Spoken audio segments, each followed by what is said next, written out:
Deputy President Paul Mashatile has hosted French President Emmanuel Macron at Freedom Park in Tshwane. They commemorated the role French citizens played in ending apartheid. Veronica Makhoali is there and joins us now with more. Veronica, very good evening to you. A very special and sacred commemoration taking place there at the historic Freedom Park.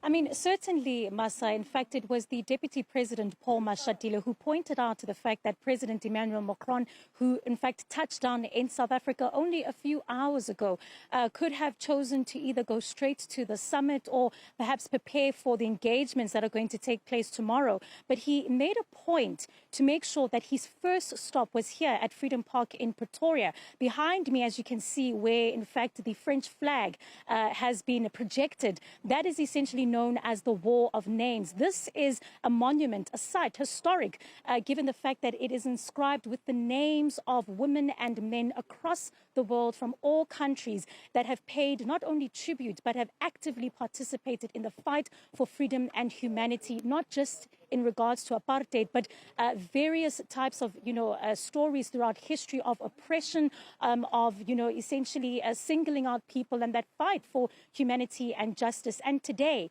20 French nationals were essentially inscribed on this wall.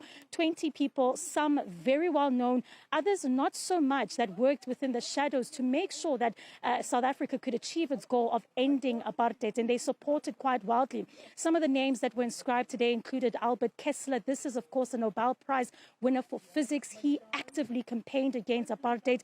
There was, of course, the journalist Frantz Fanon, who was also very active in writing about the atrocities and the kind of things that were happening in South Africa at a time when it was not so popular. And so really a momentous and symbolic moment for South Africa. But we also heard, of course, French President Emmanuel Macron's message saying that the work of these people must not go to waste. It must not be forgotten because they were driven essentially by ideals and morals that are more important than ever today.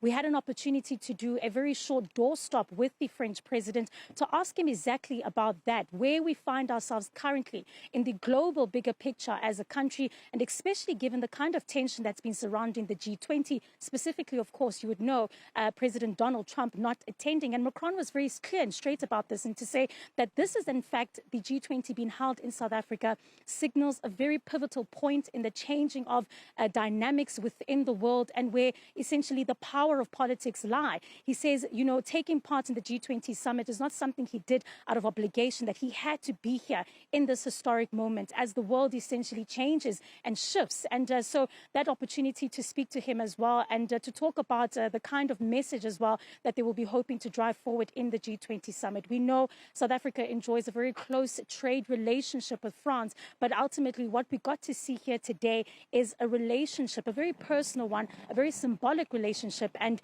a shared history, if you will, Masa. All right, Veronica, thank you so much for that update and, of course, bringing us those live visuals that were coming through from Freedom Park today.